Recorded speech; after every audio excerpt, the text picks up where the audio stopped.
And we're rolling. Welcome. Good to see you. Good to see you too. Not going to lie to the people out there, but this is our Poka podcast 1.2. We're refilming this from our first time. It was a good podcast, but now we're just kind of making some edits, changing the lighting, stuff like this. So I'm excited to see how this one turns out. But welcome, Andrey. Good to see you, buddy. Hey, thank you so much. Thanks so much for having me here again. Mate, my absolute pleasure. It was such a great conversation we had. For sure. We have a lot of great conversations, actually. And now, starting this podcast, it gives me an opportunity to show these great conversations to a larger audience. Yeah. So that's what I'm looking to do. Awesome. But hey, introduce yourself and tell the people who you are. Well, I'm Andrey from Russia, and I'm a photographer / a videographer, and I run a company called Best in Hell. That's what I do. All right. And when did you start Best in Hell? I started Best in Hell in 2019, just during the first periods of the COVID-19 whatnot. Great time to start. Yeah, amazing time to start. So yeah, I started during that time, and yeah, it's been going now until today, and it's going good. Ups and downs, but I think it's going quite well. Good. Awesome to hear. Thank you. And what pushed you in that direction to starting Best in Hell? So when I moved back from London, I moved to Finland, and I was looking for a job to do photography and videography because I was working in a social media company, and I was there as the main photographer.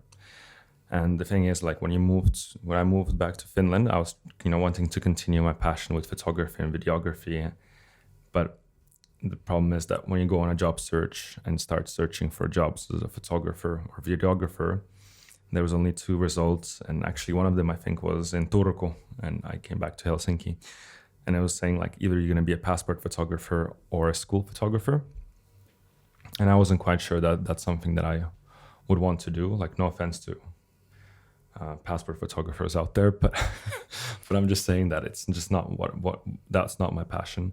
My passion is more with meeting restaurant owners and doing food photography, restaurants, and social media, and that's just like how it kind of naturally started. Okay, so how did your passion for photography start? Did it start at a young age, or is this something that you came to develop over a period of time? It's going to be quite a good one, because I kind of thought that like when I was about in my teenage years, I thought like I'll get like chicks if I have a camera and I'm gonna be a photographer.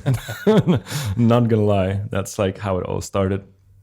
And like I already had like a DSLR, like a very, very bad DSLR at the age of like 15, and I was already like taking lots of photos at like parties that people were throwing, and I was trying different things with like friends and headshots and kind of like sports shots, because I also do skateboarding, so I was kind of doing photos and videos of that as well.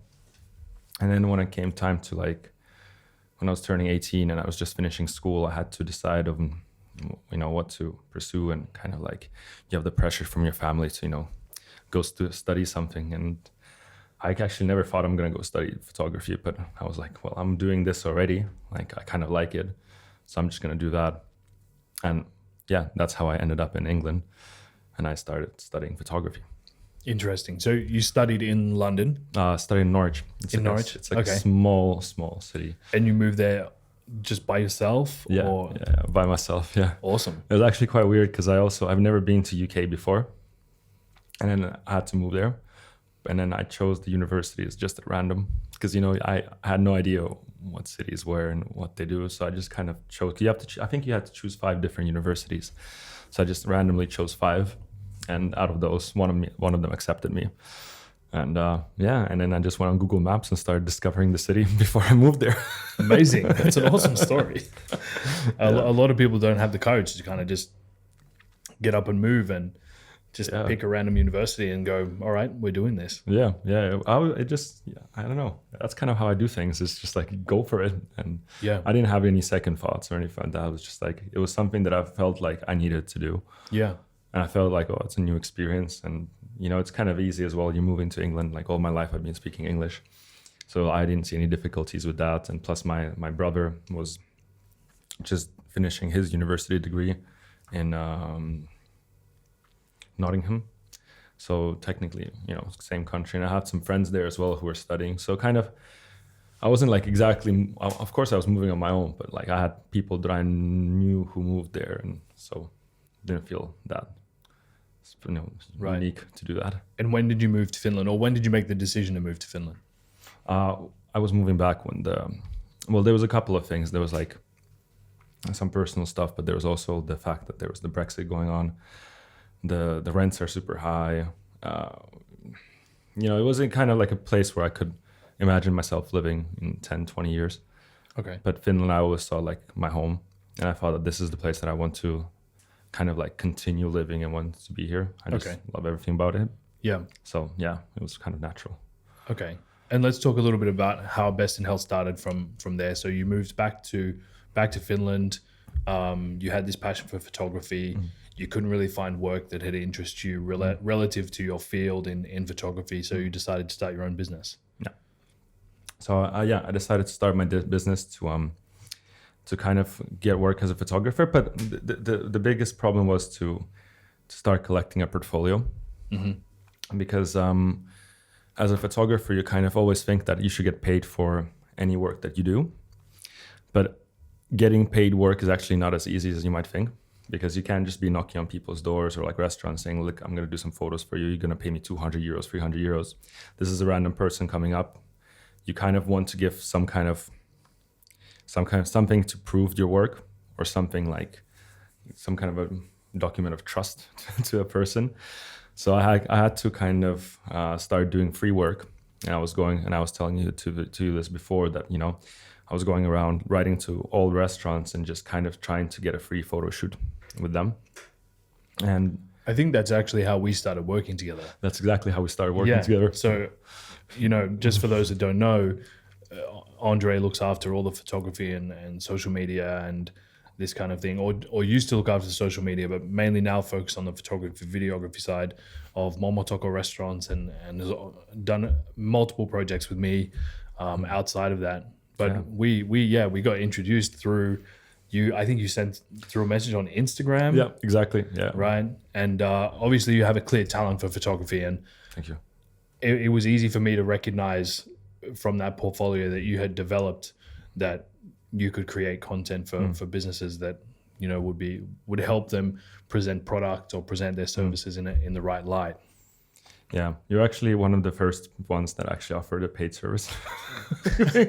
Awesome. Because I was still, when I already contacted Momotoko, I already had a bit of portfolio. Like I was already working with some restaurants and I was already doing the free shoots.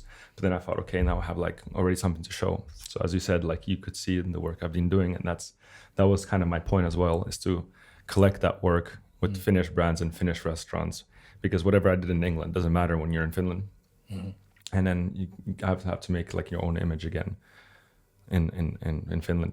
And there's also like, it's funny that you mentioned Instagram, is because lots of people have always told me I'll have to like write emails or send letters or call. That's my favorite one. Call the restaurants. You don't know who's working there at the moment. Just call them and ask, hey, we're just gonna come over and do some photography. What do you think? Like, and, that's not gonna work. I mean, it's a very slight chance that's gonna work. But that's why, like, I kind of went the path with the whole Instagram path, because I realized like more and more businesses pay attention to their Instagram. And usually the owners are in charge of the Instagram. So, and the thing is there's also not many people writing to restaurants. There's like, they might get like 5 messages a week, 6 messages a week, some places. And, if you're one of those messages and you're offering something unique, like photography, you're offering some kind of services, you can always link the pictures there. And I kind of feel like that's more effective. Yeah, that's really interesting, because actually, we haven't spoken about this before, but there was a period of time, maybe 3 to 4 years ago, where we were getting those kind of messages from photographers, videographers, social media managers quite often to offer like a free service or a free photo shoot or whatever it might have been. And that really, actually, we haven't got so many of those inquiries over the last couple of years. I don't know if that's because now the quality of our content has increased, so people can see that we have a photographer, so they don't kind of pursue us Do you think that would be a factor? Like if you saw that there was a social media page that had, high quality content, would you contact them anyway or go, okay, there's obviously... If no, you see, that's the thing. If I see that the work is like spot on, I usually would think that, it's they already have it. I'm still will give it a try, but I would try it knowing that there's a high chance that I'm not gonna get a positive response. Interesting. Yeah, for sure. Yeah, we spoke. I think one of the biggest challenges, and this goes for a lot of industries that are related to like arts or photography, videography. One of the hardest things is turning your passions into a business. And I want to talk a little bit about that because I think there's a lot of interest for people out there that enjoy what they do on a daily basis, but they're not really sure how to monetize that. I know that you had your challenges and let's call it growing pains as your business developed and grew. Let's discuss that a little bit because I think it's a topic in which a lot of entrepreneurs struggle with, and a lot of people that have hobbies that they do on a regular basis that want to monetize that hobby or that passion. It can be a challenge. Talk a little bit about how the challenges that you faced when you first started your business and the decisions you made after you started. Well, the challenge was actually to find new clients or find paid work because lots of people don't believe that lots of restaurant owners or lots of businesses actually don't believe that they need good content, and it's kind of hard also to be proving them wrong because you're not exactly friends with the person that you don't know. You're just being sending messages to and asking them, and you're like, hey, wait a sec, I'm going to prove you wrong. No, like you have to find businesses who believe that good photography and that good content is going to be good for their business.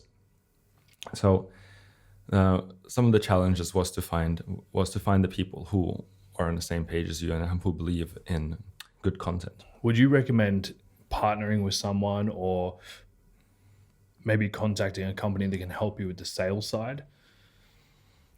Well, it really depends what you're trying to sell or what your passion is. But there's always going to be an example that you can find. So there's always going to be someone who has done it before. And there's always going to be someone that you can kind of get some more inspiration ideas from.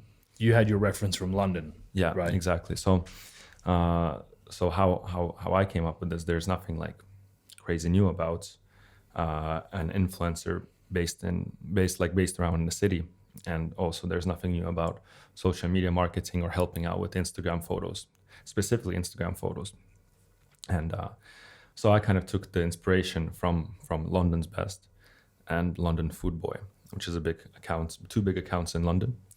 And both of them have a huge following, but I kind of just took some ideas, took some things that I liked, edited some things that I didn't like, and just created my own thing. And you can do that with pretty much any passion or any hobby that you have. There's always going to be maybe outside the country that you live in, somewhere else. Today we have YouTube, we have the World Wide Web.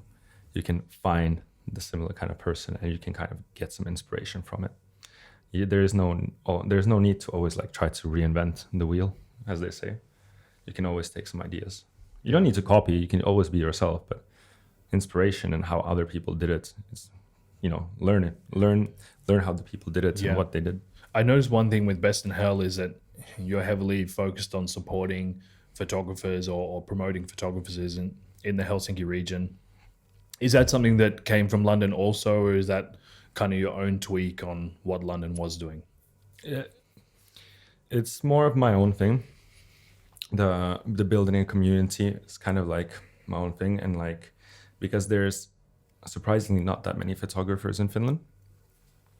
Lots of people do take photos. But the thing is, like, there's a certain amount of photographers that have a big following already, and then there's people who take very good photos, but they just don't get the same exposure, or they don't have the same following. So I kind of want to help those people get their numbers up and continue, inspire them to continue doing what they're doing. Because sometimes people, if they don't get the likes, which is kind of, I think this is kind of wrong. That's why they have the whole thing with Instagram that doesn't show how many likes you get, is that your work is judged by these likes. the more likes, the better your work is. The less likes, the worse your work is. But there's honestly so many good photographers that post like one of the best photos I've seen and they get like 50 likes. Yeah. So for me, it's very important to kind of promote that and show other people, look at this. You know, there's people who are tagging Best in Hell and who have amazing photography. So that's awesome though. And I think I've had this conversation very, very often with other entrepreneurs, not only within the restaurant industry, but, you know, also within consulting, business management. One thing that I see really like in Finland is how entrepreneurs help each other. And for some reason, we have this ginormous competitive focus towards the guy next door. Whereas countries like Australia, of course, there's always that competitive side to people directly related to you or your business, but you also can find ways to compete with them on a different level than just the same product. And that's by things like exposing other entrepreneurs or promoting other photographers in your case. I think that's something that all businesses should really do, is find not only how they can present their product to customers, but how they can support the entrepreneurs around them. Do you think that's something that has helped Best in Hell become the social media platform that it's become? For sure. I think so. Because working together and kind of like, because there's also a point, what I'm trying to do here is like with the restaurants and with the photographers and me promoting them, it's like if they do good, if restaurant does good, I do good as well. So, I believe that it comes back. So if you do a good job and if you kind of, you make things happen and you're just keeping positive, it will come back to you. So I'll get rewarded for it. And it's part of my portfolio. If a restaurant does very well, they go on some lists, they get noticed by more and more people. And I'm there, from the beginning, helping them with the social media, doing all the photos. And, you get comments like, oh, I visit these guys because I love the photos. I'm like, there you go. The Best in Hell Instagram page has a little over 11,500 followers. Yeah. How fast did that grow?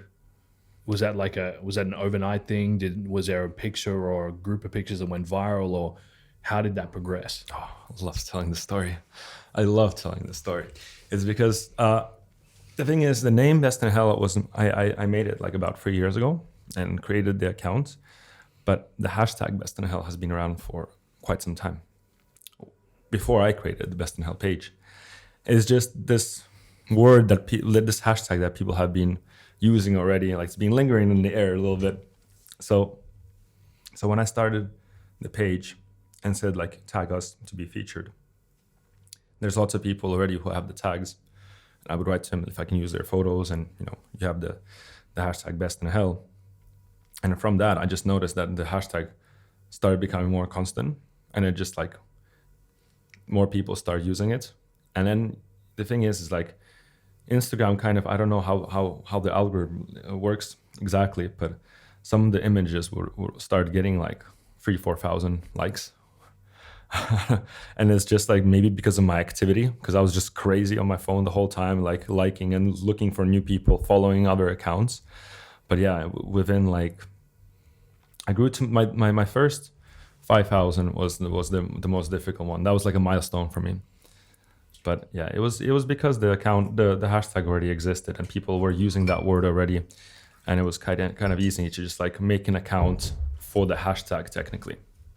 So yeah, hashtags is something that from my experience of social media is very, very minimal, apart from what I do and use for the businesses. Are the hashtags more derived for categorization, or are they something that will like get you followers or get you likes, or what's your thought on hashtags as a whole and how businesses should use them? The thing is, the hashtag has to be something that other people like to use. So for example, when we have the Best in Hell, or there's like My Helsinki, there's a thing that you can now follow hashtags. So as you follow accounts, like you can follow any account you want, Ferrari or whatnot, but you can also follow hashtag black and white. So whenever the photos, they get put into this a library, like the big library of those hashtags. So there's a chance that people who are interested in a certain hashtag will see a post Gotcha. So you don't have to be following, like it's the fact that you don't have to be following an account to see a picture that with a hashtag. And if a businesses are making it, so let's say you make a fitness product. There's probably 1,000 fitness products out there, and there's like different accounts that do fitness products or whatnot. But if you use hashtag fitness, they all go into this one pile. And if a person is following fitness hashtag, they will see it. But the thing is, fitness hashtag is huge. So seeing in, like, if you use those common ones, you have such a broad amount of people that you're trying to reach out to. Whereas if you try to go with smaller, so you make it like specific to a city, specific to maybe a country, maybe even smaller, then there's a higher chance that people can actually see it who are interested in your product. You know what I mean? Yeah, I 100% I know. And I think that's really interesting because so many businesses think, well, if I just hashtag food, then people are going to see me in the food category. But they forget that there's people that are more active than them, that have more followers than them, that have more activity or more engagement than them. So just because they hashtag food doesn't mean they're going to pop up in that, hashtag food category. But you would say then that the hashtags are more for a categorization than they are for deriving a following. Yeah. The following is almost like a byproduct of being categorized in a specific area. Yeah, for sure. I think it definitely it's not about just the more hashtags the growing. It's not important. Even if more people see it and you get more likes, you want to have, you want those followers actually to be kind of like make sense. Because if they're in another country and you're selling Finnish makkara, like you don't need to have people in the US to like your images and follow your page. You want people, the ones in Finland who might be your customers following you and liking your stuff. Yeah, that's what you brought up there is kind of leading into my next question, because one thing that we discuss a lot is how you estimate or calculate your return on investment when it comes to marketing.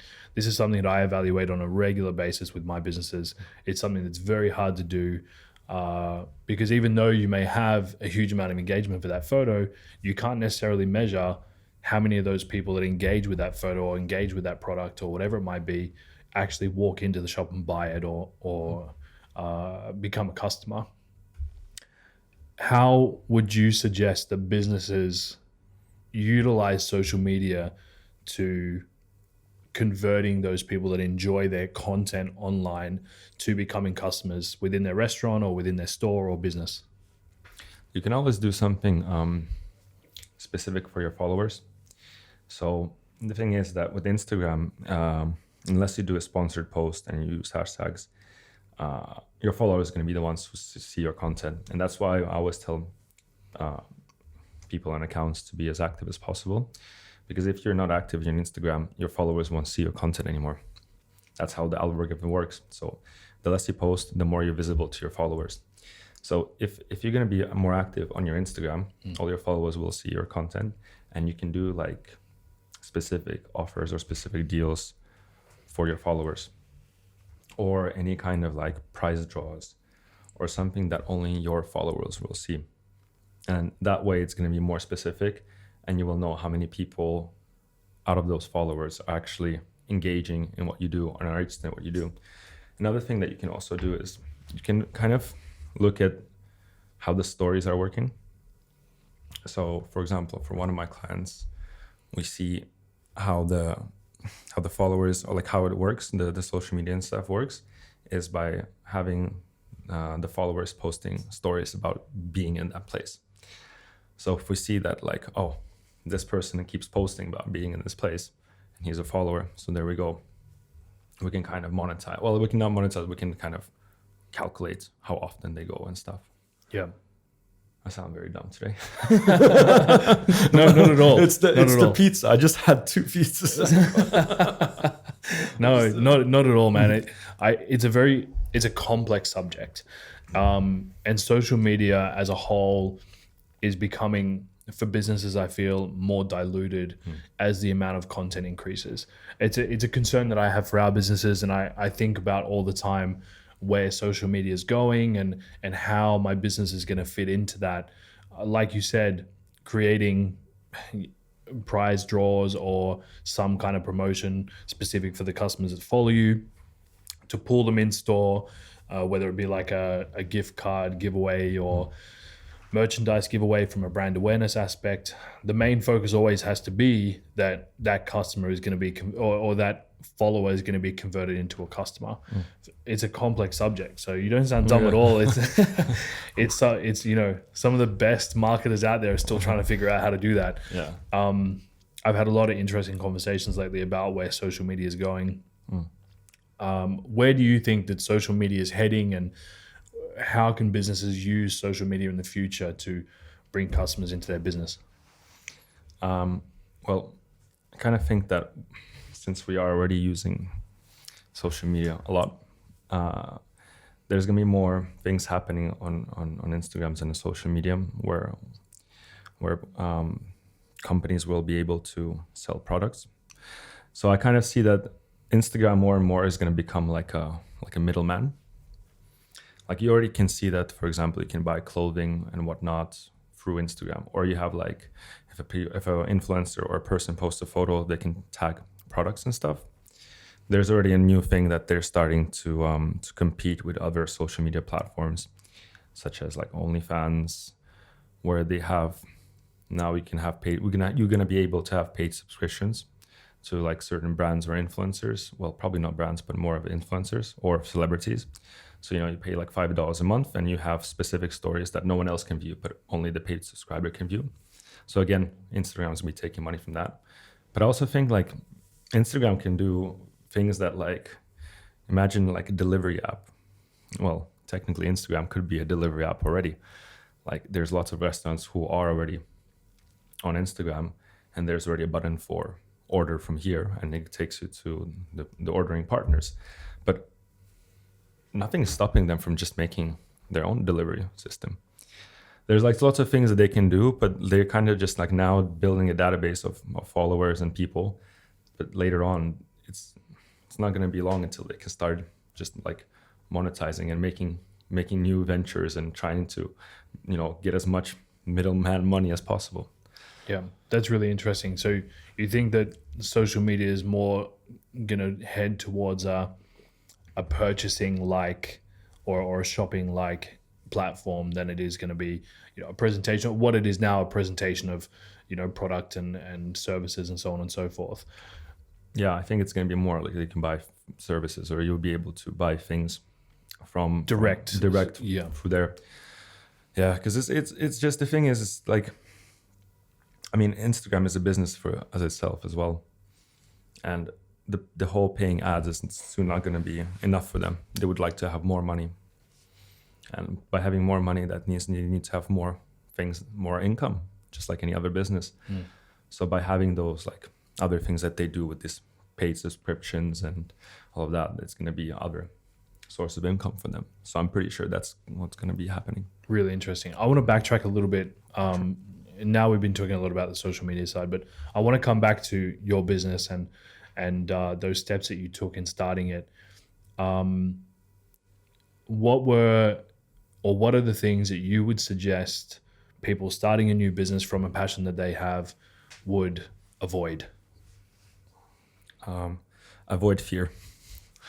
Yeah, be fearless, because that's one thing that I learned is that when you start to overthink about things, and when you start kind of like getting anxiety about, well, where should I do it and not, like, it's okay to make mistakes. And that's, you know, when people say you learn it the hard way, like it's not really a hard way. That's like, it's one way of learning it.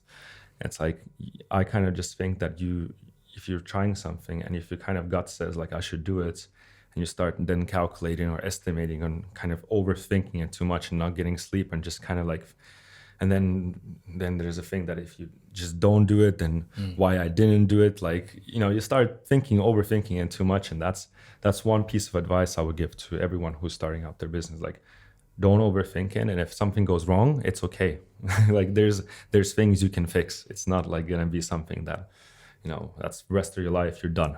This podcast is a great example. Yeah. I've never interviewed people or Yeah. you know, and I think for me, asking questions and leading questions about, you know, what you're doing and to create content for this podcast, it's a huge fear of mine. And actually, I'm not a great public speaker, and I've been procrastinating doing some form of podcast for a while. Yeah. I thought, man, I'm just going to jump in. It's part of the reason why I wanted you as the first, because we have a ton of conversations. We talk about random stuff all the time. I thought it'd be a good entry, and that's a really good point. Not having that, or at least understanding that the fear is there, but it's holding you back, and going, okay, I can get past this now and take one step. Whether it's, you know, I just walked into Gig Auntie and I was like, okay, I'm getting microphones. It's happening. Yeah. Yeah. You know, and it was just like, then you know, progressive from there. Taking that first step, so important. It's the hardest thing to do. Yeah. But if you get to that point, you know, it's really beneficial for the future. We've obviously had a lot of conversations about your business and about from when you started. We spoke a little bit about your business grew pretty fast, and you went from, you know, 0 clients to, you know, 7, 8 odd. And you were managing the social media as well as doing the photography and videography, right? Is that something you regret? Yeah, because I kind of regret it because we were doing just a bit too many things, and we started not concentrating on the quality, but it was more about the quantity. So the thing is, we actually, as I said, like we were managing the social media sides. We were doing the photography, videography, but we were just like also doing different things as well. So doing paid posts as well, and we're doing just lots of things that we were just doing too many things, and we were just chasing the dollar. Chasing the dollar, and it was like, you got to the point that I even like started not enjoying as much, because you have like, in order to have 8, 9 clients, 8, 7, 9 clients, you can't just do it how we used to do it when we had 1 or 2 clients, that you kind of just say, oh, we'll just come whenever, take the photos and, you know, get it up and running. You're actually quite limited for time, and everything has to be quite nicely calculated and put into calendars and stuff like that. So when we had more and more clients and we had these one-off shoots and stuff like that, we weren't saying no to anyone.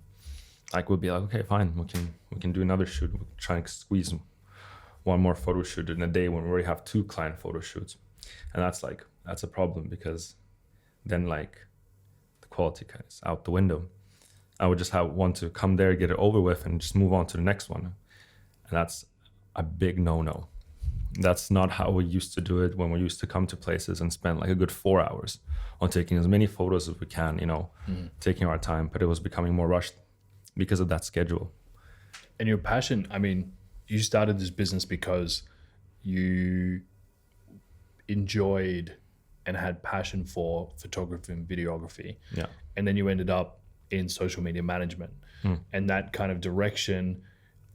That's a normal thing for a lot of businesses and a lot of entrepreneurs that start out. They try to diversify their offerings to make sure their business runs from a financial standpoint, but it also creates this additional pressure, and usually it leads to bringing on more staff, and you know, then you need more clients, and then you need more photo shoots, and then the quality drops, and it's kind of like a snowball effect from there. Because after that, after you had started bringing on more clients, you did bring on an intern, right?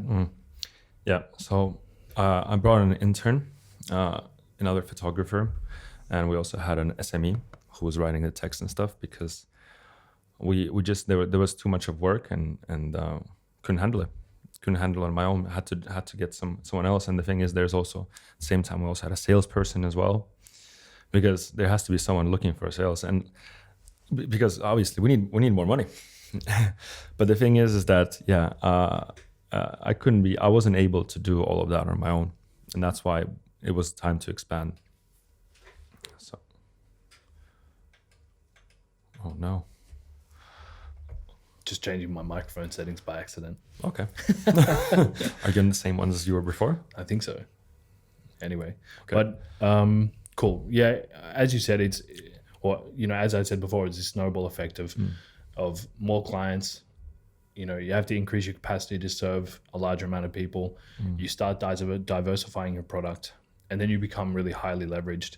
And then you had something that, like Corona, that starts, and your business demand immediately drops off a cliff, and then you're stuck with really high, you know, fixed and variable expenses that kind of then turn into like this, oh shit, right? Yeah. Is that what happened? Is that what happened? That's exactly what turned into the oh shit. Because the thing is that, like, oh my god. Let's just make sure it's okay. Okay, cool. So yeah, that's exactly what happened, is that, like, I don't know, I wasn't really protecting my business in terms of how many months a client has to be with me or not, because I don't believe that's right to do in this right now during this pandemic. It's just because I was actually about to start working with one restaurant a week before you guys switched to working until 6. And then for them, it's very important to be working late because a la carte and evening menu. But like, again, like, I kind of feel like a bad person if I'm going to be like, well, we already have the contract and it's not my problem. No, because the whole point is to help the business. Yeah. It's not to get the money, but it's to help the business. But yeah, there was no protection for my business in terms of contracts and whatnot. And during this time, as soon as, like, you see that restaurants are closing earlier, or they have some restrictions, or when it was like, yeah, especially when there was the restrictions, you kind of start noticing that, oh, we're in trouble now. Because lots of businesses also wanted to try to sell their stuff. So how would you mitigate that for the future? So hypothetically speaking, you know, tomorrow you go out there, you start your business same way that you did before, approaching people through social media, and then you start to build a portfolio and a client base. How do you mitigate the growth, and how do you control that?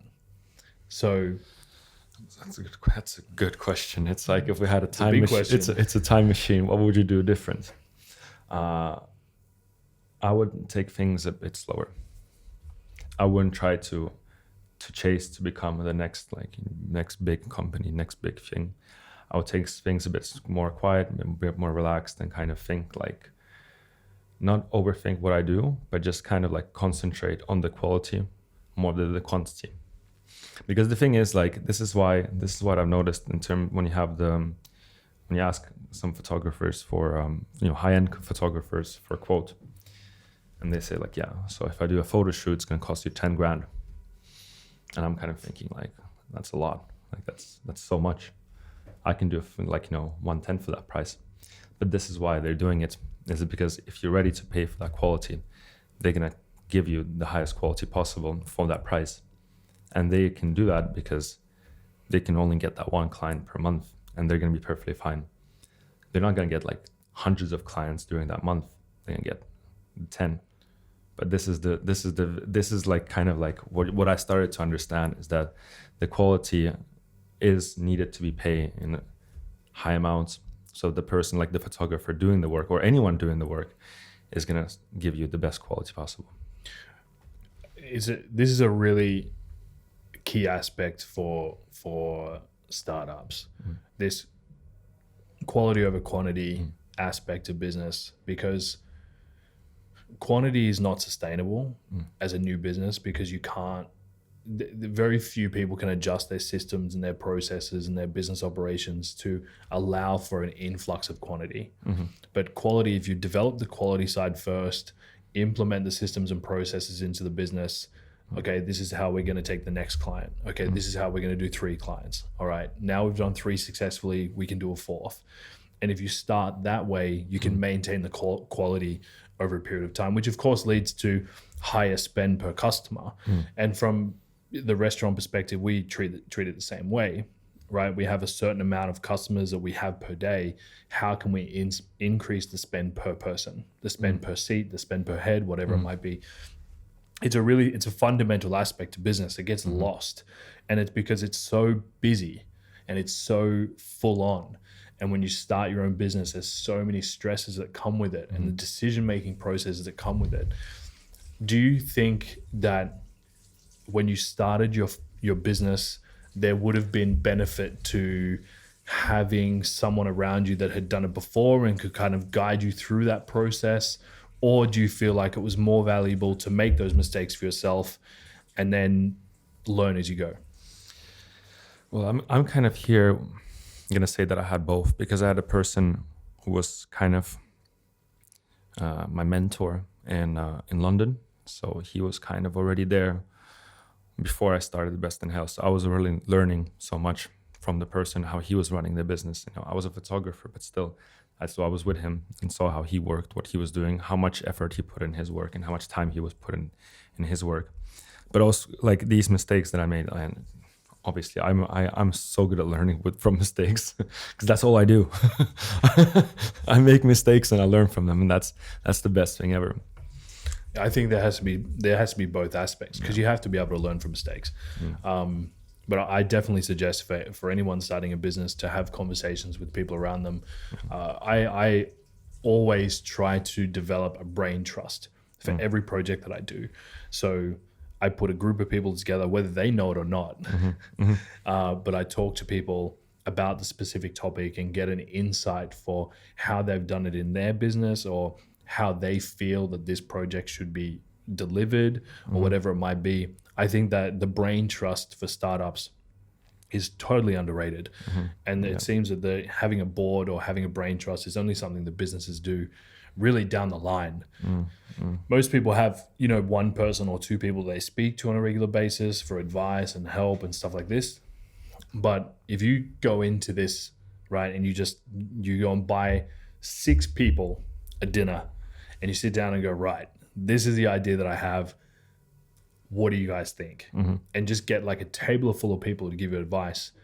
That's already 6 people or 6 potential customers that you've received feedback from on how you're going to develop your business. And I think that's really valuable. For sure. No, you bring up a very good point, is that also it doesn't have to always be friends or family. You have to try to kind of get this table full of people that, like, you don't have constant regular conversation with, because they might think differently. They might be more supportive, or maybe the opposite. But the thing is, it has to be like people that you're not completely super close with, and that's going to give you like an honest review of how my things might work out. Because I've noticed, like, for example, when it comes to my parents, they're just like, you can do anything in the world. Of course. Well, they have a biased opinion of your capabilities. And I don't think any entrepreneur starting a business is incapable. I think that there's just a lack of awareness to the challenges that can arise. A lot of the people that I put together in these brain trusts, let's call them, many of them have failed over and over again. So at least, some of the mistakes that they had made, I can learn from. For sure. I would repeat those mistakes that they had made on some cases or some occasions, but at least I'm aware of as much as possible starting that new business. Once you become, what would be considered like a serial entrepreneur, you lose track of all of the projects that you're doing, and then it's the same when you're a business owner.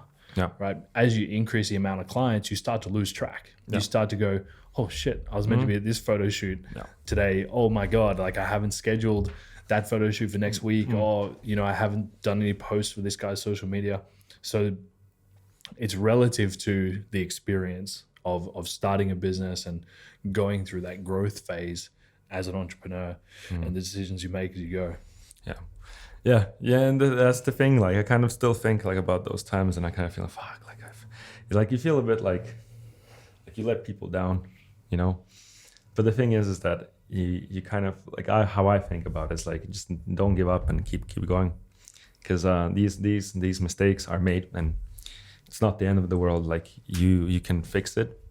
You can go back to the drawing board. You can make some adjustments, and and just come back stronger and better. I want to talk a little bit about the financial aspect of business, which is not always the most comfortable subject, but I think it's important for entrepreneurs to get used to talking about how their business is done financially and the mistakes that they made as they went. You started this business from zero, right? I assume you had no money in the bank, nothing. It was just like you started at OU, with the starting money, and then you just went, okay, now I need customers. When let's talk about strategic spending. So you got the first income from your customer. What was your next step from there? And was that what you spent that money on? Was that something that improved the business, or was it mainly derived around the fact that you had made your first sale and you're like pretty excited about it? No. So the first kind of the thing is that the camera I was using is the camera that you're using right now, right? So it's good for photos and stuff like that. It's pretty old, but I had that camera with one lens. Actually, when I just You're talking about this one yeah, that's the one. for the people that It's old, but let me get you even more excited about this because I haven't told you this before. Well, the thing is, before I only had this like Fujifilm camera, which is used for like portrait photography. It gives you like this more of a grainy, old school look, if you say so. Like, so I was using that camera with my granddad's like manual lens and stuff like that. And that's what I use for portraits. So if you see some portraits on my personal Instagram, they're made with that because it just like gives like a very cool, nice effect. And when you edit the image, so that camera wasn't exactly good for the stuff in terms of like autofocusing and like kind of working. Because when you go to when I go to restaurants and I try to do like as many photos as possible, you need to have good autofocus. You need to have good low light performance, and that camera had none of it. So I was actually borrowing camera from the youth center. That's awesome. In Sörnäinen, there's a youth center, not Harju, some other one. Like it's a youth center that I would go to and like borrow the camera for the free shoots to build up the portfolio. So already like when I was doing the first stuff, that was the camera that I was using because I bought it from my friend for like 400, 500 euros. But when I was starting to build the portfolio and some of the first work that I did, the free work that I did, and maybe even a couple of paid works that I did, was actually with the rented camera that you rent from free from a youth center.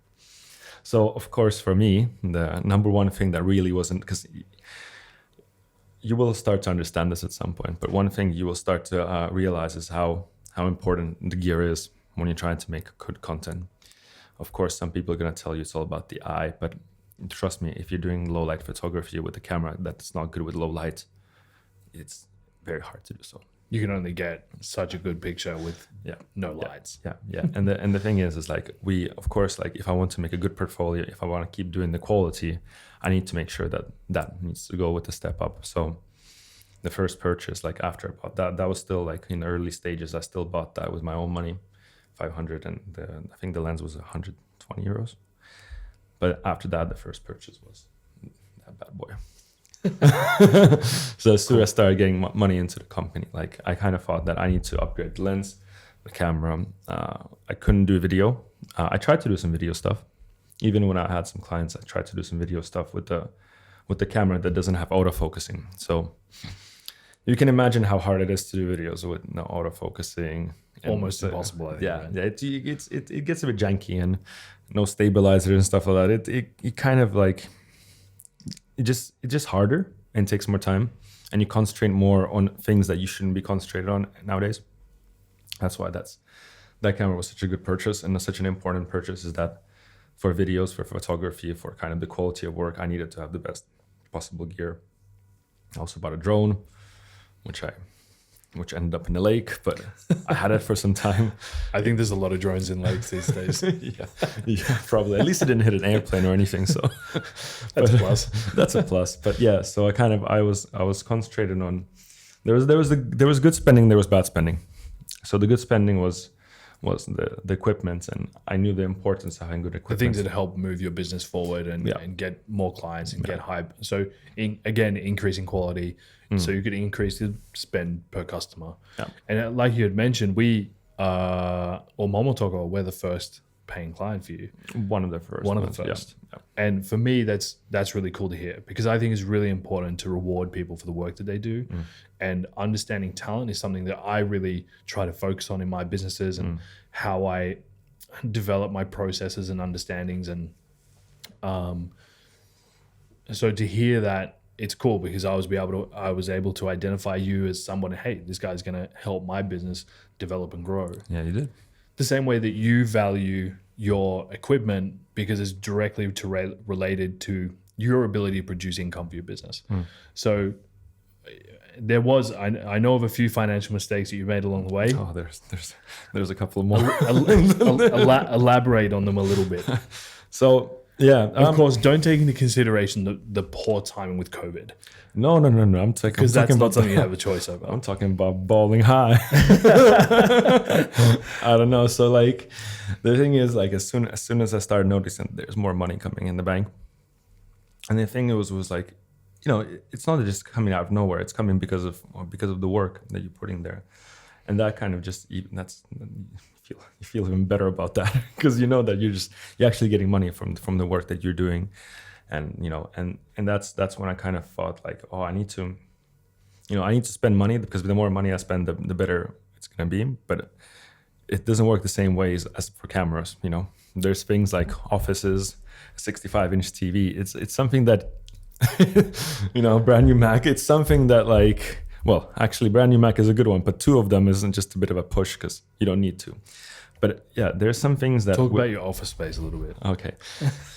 Yeah, so I had an office on Kasarmikatu, which is a pretty neat area, and that was again quite expensive, and it's the thing is like now I have to look back at it and it's like I did not need to have that. A hot desk will be enough because all my work is literally done remote. Yeah. Before Corona started. The reason I want to talk about the office is because it's a big thing for entrepreneurs. Because you feel like you need a space that you can focus and you can, you know, get into your own mindset. And, you know, so many entrepreneurs go and spend hundreds per month on an office. This is where co-working has become quite popular because of the ability to reduce that fixed monthly income of having to pay rent for an office or whatever it might be. But people also don't understand when you get an office, you got to fill it with furniture. And then you know what I mean?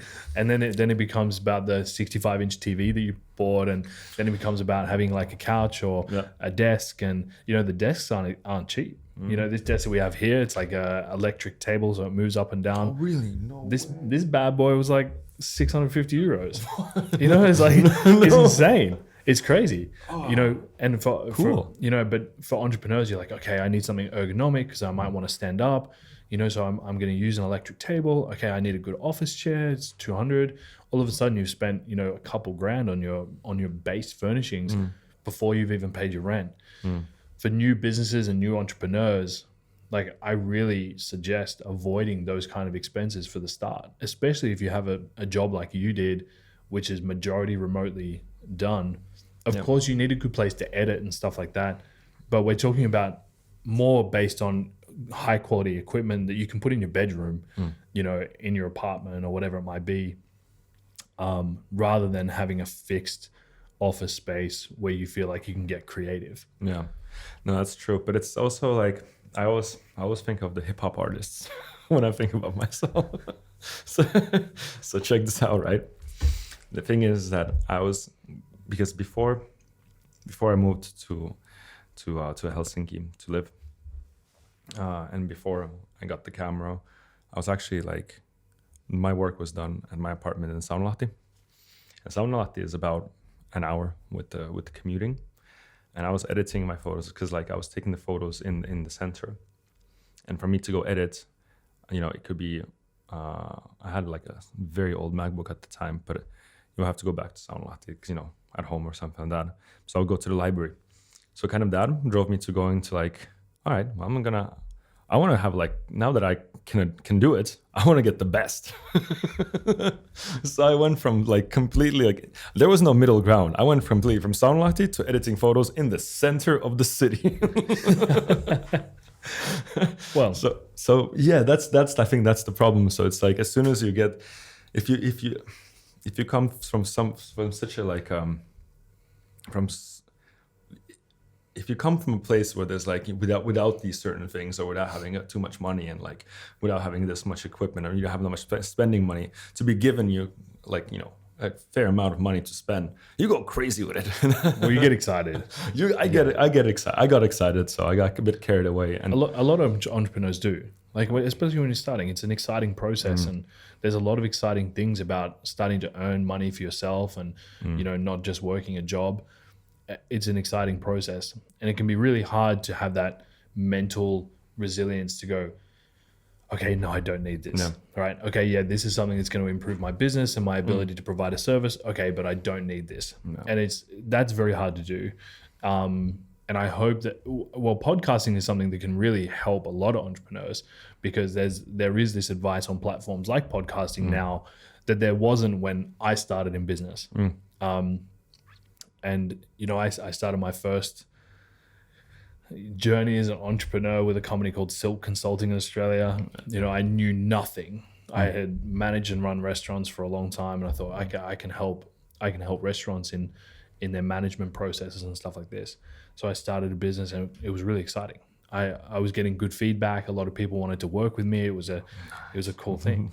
But you get excited, and then I was like, oh, I need business cards. Yeah. I need this. I need that. You know what I mean? Yeah. So for all the entrepreneurs out there, just hold your horses. Yeah, hold your horses. Right. I'm telling you guys. I'm really telling you. And this is what I really appreciate. What you did for me is like when you kind of taught me the art of like financing stuff.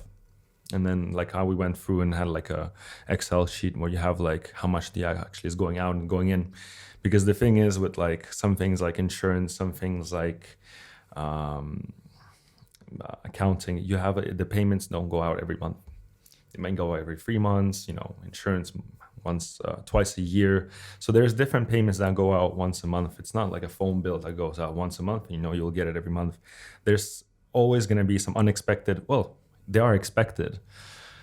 But for me, there was a bit unexpected payments that were going out. So it's kind of like, it's very important to do the financing properly. So kind of just like, no matter what, calculate that insurance that you have to pay at the end of in 3 months, put that in your record as well.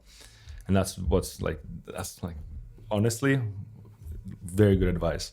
Excel, and make sure you kind of control and be aware of your spending and where is everything going. Yeah, because you can't treat business income the same way that you treat salary income, right? You get your salary on the 5th of every month and blah, blah, blah.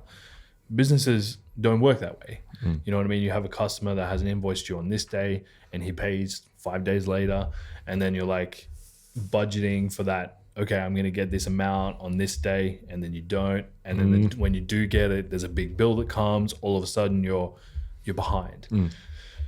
You're creating this buffer in your account as an entrepreneur is really important. And it's something that we spoke about, early on.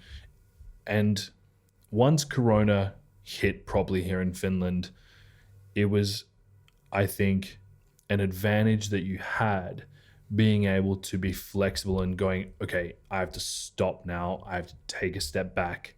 I need to build myself back up and then start again. No. Talk a little bit about that. What made, you went from 8 clients, 7, 8, 9 clients, all the way down to 0 at one point, right? Because of Corona. And it was, the thing is, like, I don't want to completely also blame Corona for everything, but it was the thing that Corona had a take on it, because the restaurants, obviously, if they're not doing good, if they have to close, they're not ready to pay the sums that I was looking for. But it was also that I, as a team, and me, of course, we weren't providing the quality of work that the client was used to. So, when we started, there's a couple of months, 3 months, 4 months with the client, and then they see the work that, and then they see like the difference between the work. And the thing is, like, you have to understand that, clients can see the quality. If there's going to be something that changes, or they kind of seem like, oh, something is very off, like something is not working as it used to be before, that's what started happening as well. And the thing is, like, if we just like, it was better to just like kind of say, okay, we kind of need to take a break. Or some clients actually said that, like, let's not continue anymore, because we can see that you're too busy with other people as well. And by being too busy with one client, the other client also kind of starts to think like, okay, he's more about the other client than me. I'm not as important, even though we probably pay the same price. and this is the thing that kind of there was like a lot of things started to go wrong. So it was good to go back to the square one, square out to the basics, as I call it with my friends, the revolution. So what did you do then? You made that decision to go, okay, I need to take a step back. I need to slow things down. So you offloaded your staff and your employees. Yep. And then told all the businesses that you were working with that you're taking a break. Yeah. I still had the one-off shoots, but we stopped doing the social media management, because the thing is that it was just it was too much to do at the same time when you're thinking what's your next steps. So it's better to just do one-off photo shoots, go and do a couple of photos and whatnot, and then concentrate on what's going to be the next step. So during that time, it's mostly like, well, it's going to sound very weird, but it's just like me thinking, thinking, getting rid of the office at the same time. Like that wasn't needed. Like that's again, next is getting rid of the office parties that we had, which were very fun, but again, not appropriate when you're trying to have a successful business. So it's very good that we had this Corona time to actually kind of give me a second chance. And so, because like the thing is, like if there was no Corona, those customers can go right back up. It's not hard to find 10 customers that will pay you like 200, 300 euros. I could just drop the price for everyone and get 20, 30 customers for a couple of months. But then again, like it's just like going back to what I didn't like. It's just creating that quantity or something.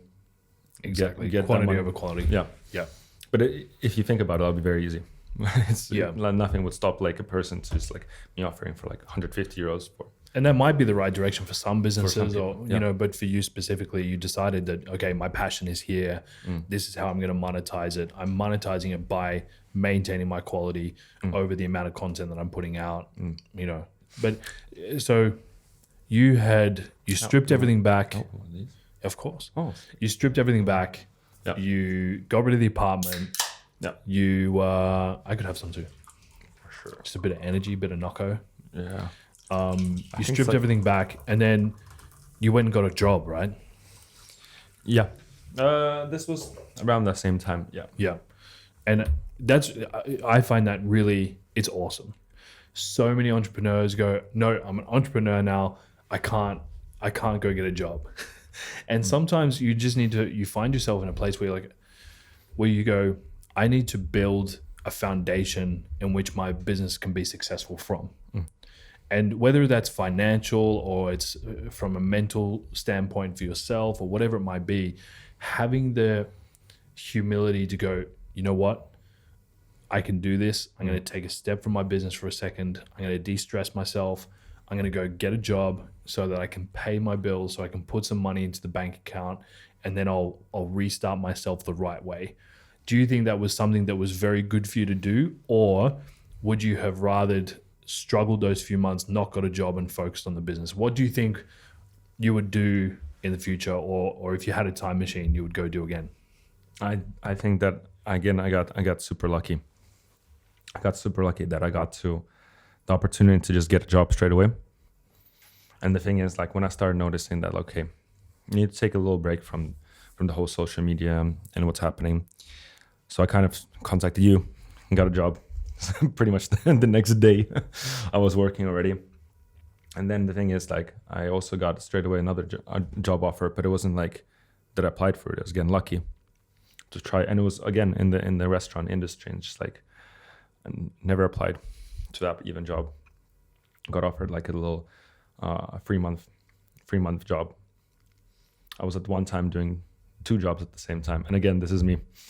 I sometimes overdo things. It's like one job is good. Don't do the second one. Try to have some free days. This is again, and this is what I was doing in London as well at one point. I was working 5 days at the marketing firm, and then 2 days selling Fujifilm cameras. Just kind of thinking like, yeah, I'll have enough time. I'll have enough time to rest. Like, this is nothing. And the thing is, no, like you really need those couple of hours or like a couple of days to rest. Like it's, especially when you're on the floor working as a salesperson, whatnot. or when you work in the restaurant. And then as I was working, I would not change anything. I would just do it exactly how it was done. Maybe I would just do less hours or try not to do two jobs at the same time. But yeah, I think it was good. It was good. And then the thing is, it was very good for my business because working in the restaurant, now I can say I worked in a restaurant. Yeah, as I said, I find it really cool that you were able to take that step back and kind of swallow the frog, as some people say, and go, right, I've got to do this hard thing. I've got to take a step back. I've got to just get my feet back together. I find that really cool. So the future, what is the future for Best in Hell? Where are you at now? And how are you progressing onwards? So what we're doing right now, we're back on track. We're doing less social media management. Well, we're not taking too many social media management clients. We're going to keep that to a certain limit that we have. And we're going to be, of course, the one-off photo shoots, one-off video shoots. Lots more videos than before, as you probably noticed already. Lots more videos that we're going to be doing, photo shoots. And I mean, I'm not working at the restaurant job anymore. The restaurants here right now in Finland can be open until 9. So this is a great opportunity for me to come back. And already have I started in late November with one client to do social media. And that has been going very, very good. The future is going to be more, there's a couple of projects with the future. So we have my one thing I'm going to be concentrating, one thing I want to do is to start filming like a vlog, like a Best in Hell vlog. Just because I saw that there's so much opportunity, because I get to meet new people, go to quite exciting places, new restaurants, and because I have so many things that I witness and see, and I meet so many people, I just think making a vlog would be awesome. And it's also because lots of people have told me that they would want to watch me make a vlog, which kind of, I don't know why, I kind of never felt that why would anyone want to watch me film something and talk over it. But there's actually been a couple of shop owners and restaurant owners that said I would actually subscribe and watch you, if you had episodes. That's awesome. Yeah. So that's something that I'm kind of planning to do, is have episodes about certain places, and it's gonna be just Andrey in Hell or something like that, we'll call it. we can play with different names, but yeah, that would be one thing. Second thing is that I was thinking about is as told you, the token. yeah. This is an interesting topic. Just this morning, actually, I was looking at how restaurants are going to fit into the metaverse. Yeah. I don't want to go into this topic too heavily because it stresses me out. We don't have time. We need a month. We need a month. Yeah. Non-stop talking here. Somebody bringing us coffee. But I think it's really important for businesses to plan how they're going to develop into what the future is going to be, how they can utilize the tools that are going to come available, like what's in the metaverse, or utilizing Bitcoin or crypto or whatever it might be. Yeah. We had a really interesting conversation once upon a time about restaurants creating an internal financial system, right, or currency system which customers could utilize to purchase product, etc. I find that intriguing. What are you going to do with let's also talk about the merch, but first talk about the coin. What are you doing with that? So kind of I was just thinking that because anyone can now create their own token, but the thing is, if you create your own token, there's the safety that no one else can create more of those tokens. So if I create, let's say, 1 million of Best in Hell tokens, I can be the one spreading them out and giving it to people. But how it would work is that we would have trading these coins for. It's I haven't really completely figured it out how we're gonna do it, but it's gonna be something in between helping to recycle certain things, connecting restaurants with consumers and using those tokens to trade certain services or things or whatnot. And it's just there's because there's this, I've noticed in restaurants, there's lots of like food waste and what goes on. And there's applications, I'm not going to name what application, but you know, that kind of connects the restaurants who are throwing something out, connects it with the consumer, and they can, you know, come and pick it up for a smaller price. But the thing is, if it's already going to the bin, as you say, because some restaurants are actually cheating that system as well. Like in London, let me just go off track a little bit. In London, there was a similar app, and they were saying like, okay, you can get this pizza from this one, like a pizza slice from this one place for like $3.90, because they're about to throw it out. And then we went there for our lunch break with my friend, and we get to the place and we're like, well, we're here from this app. Like we're here to collect the pizza, and you know, going to waste apparently. They're like, yeah, can you please wait 15 minutes? We just have to make a new one. I was like, that kind of defeated the whole purpose of it. So they were just using that for marketing purpose. They just got onto the app, and then just like for marketing, they're using that app for someone else to come and think like they're getting the slice cheaper, but they're kind of like cheating the system a little bit. But what I was kind of thinking to do is to have some kind of like, to have these tokens and trade it. So there's not like things already going to waste. You can somehow trade something and give something in return to restaurants. Haven't figured out. It's all good. Yeah, Let's really, hope. really interesting. Yeah. What I find really exciting about you as an individual, you are always trying to look forward. And while, you know, starting a business, that was, you know, not your downfall, but it was something that made you get pretty excited and perhaps put your business in a position that it wasn't ready to be in.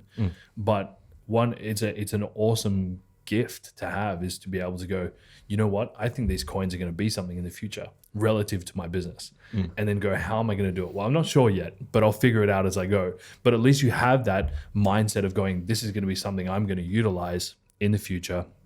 And as it unravels, you go, that's how I'm going to do it. That's how I'm going to create this, you know, this system within my business, or this is the business that I'm going to create utilizing these new technologies. I think that's awesome. And to be honest, you inspire me also. I know we've worked a lot together, and I've given you a ton of advice, not all of it right, but you inspire me in that way that I'm like, okay, the metaverse is coming. It's coming. You know, Facebook's already changed its name, and you know, it's happening. How is my business going to fit into the new world? Whether it's 5 years, 10 years, 15 years, it's irrelevant. It's about starting to take the steps into the future and going, okay, this is where it's going. How are we going to utilize this platform to create business for, you know, the services or the restaurant or whatever it is that we do? It's a fascinating subject. It's something that we don't have time to talk about today, but I find really interesting. And I appreciate the inspiration that you give me for these things. Trust me, the loyalty cards. But I also watched today, actually, right before coming here, I was watching some TikTok, and Mark Cuban was talking about Ticketmaster and how they have like, they were selling seasonal tickets through Ticketmaster, and whoever bought a season would get like a drop of a random NFT. And then he says people just started trading those NFTs without them even promoting anything. So it was kind of like, it's kind of weird, but like they were just giving something for free from people who are buying seasonal tickets, you know, just a little, it's free. But then people within the community start trading them.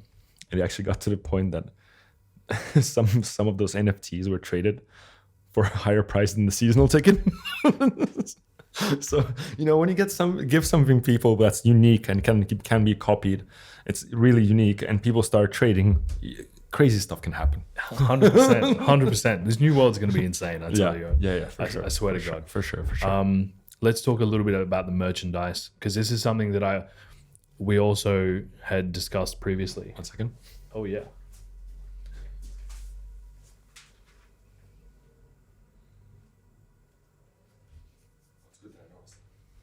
Yeah. Nice. As I said, you're editing this anyway, so. Yeah, for sure. One thing that we've discussed previously is how I believe that businesses operate in a very different way these days. Let's talk specifically about restaurants because that's the industry that I'm in. I think the days of restaurants being able to make, good long-term businesses from just having good food are over. There's more to it these days. There's the brand awareness factor. There needs to be multiple streams of revenue, in my opinion, whether it's delivery services or whether it's in-house dining, whatever it might be. We already realize as a restaurant and as an industry that Volt and Foodora, although they're the devil, and it's something that you need to have in your business to maintain your sales, because otherwise you'd lose those takeaway customers.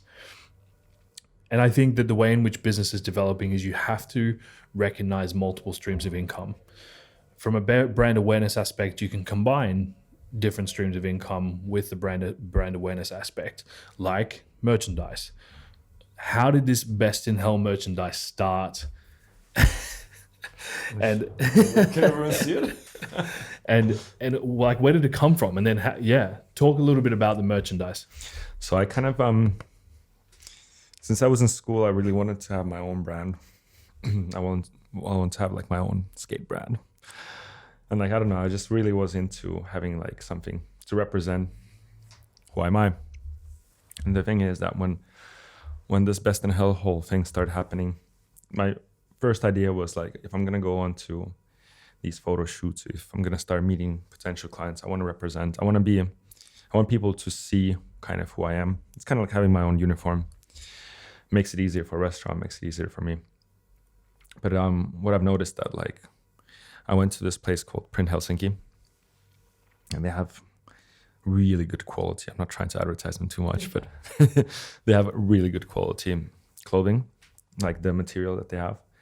And I kind of like just, printed a couple t-shirts, they did it for a very good price. And the t-shirts I would usually buy in skate stores cost like 3 times more. So I was actually technically saving by wearing my own stuff. But the thing is, like, after I started wearing it, it was the black t-shirt with the white logo, just like the Best in Hell logo. But after I started wearing it, like, people would start asking me, like, friends would start asking me, like, hey, can I get, like, it's a cool shirt. Like, they like the whole play on words and stuff. And they were just saying, like, oh, can I get one? I'm like, yeah, sure. Like, I got a couple more, And then it's like, their family sees it and they're like, oh, can you get us one as well? And then kind of just started, like, kind of becoming more and more popular in a sense. And I was like, wow, this is pretty cool. Like, I can even try to maybe sell them as well, because I can't just, give it out for free and stuff. So I kind of started selling them as well. And then a person came up to me and was like, what if we make it, like, I don't really like the black. Can we, like, make a white one?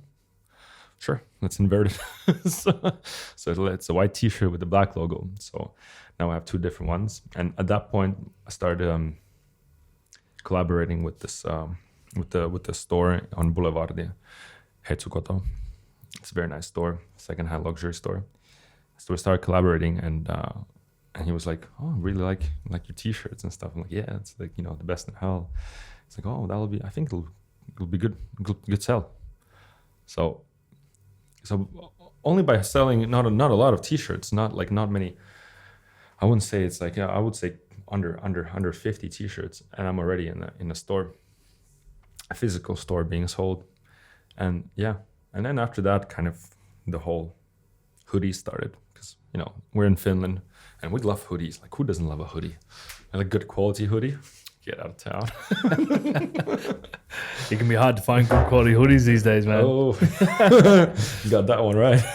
Yeah. But the thing is that it kind of, again, just naturally happened, and it was like it just started with what I really wanted for myself, like to have a brand, and something that I had way in the past. Like, I was 12 years old when I wanted to have like a skate brand, and I had this like clothing brand called AU, Andrey Uverskiy. It's like, ow, like, when you get hurt, it's like, ow. So cool. I can make you one of those t-shirts as well. I would love one of those t-shirts. Actually, probably my son would love one of those t-shirts. It's pretty much his life slogan. It's fact. I find one thing that's really important to point out is this organic development of brand awareness. brand awareness, can be forced on people through things like guerrilla marketing or sponsored advertisement or whatever it might be. But if you can build the brand awareness from an organic standpoint, like people going, oh, that's a cool shirt. Oh, I want one of those. Oh, that's a cool hat. Can I have one of those beanies? Oh, that's a cool hoodie. Can I have one of those? All of a sudden, you've got 30 people repping your brand out of nowhere, and it cost you nothing. If anything, you made money out of it, right? That's the weird part about That's the weird part about it. And I think if businesses can find and utilize ways to develop organic brand development or brand awareness, I think it's a really important aspect for starting new businesses. I think it's something that you've done really, really well. Being in league or in collaboration with that store on Boulevardy gave you that extra little bit of presence. It's awesome. Yeah, but also again, meet new people. You're the luckiest guy I know. I'm quite lucky. But also the meeting new people at the store, or meeting one person in particular at the store, also helped me with picking out different colors, giving me some, because the thing is, like, again, about fashion, I have no idea what's happening. I don't know how everything works. And he explained to me that just look at the colors that are in that season. Apparently it changes every season, but also every year. So fall is not yellow every year. My style hasn't changed in like 5 years, 6 years. But hear this out. So I would think that yellow is probably a color for fall, right? Like, it just makes sense. But it changes year for year. So maybe in 2022 fall, you'll have a different color that's in trendy. Light blue. Or what? That's the crazy part about it. Could be any color. So that's the crazy thing. It kind of all decides what they have on their runways and what fashion industry has. So he kind of just gave me advice that, like, look at those things, like, because that's what's going to be trendy and that's what people are going to look out for, and that's what major stores going to have when they have their collections or whatnot. They will use those colors.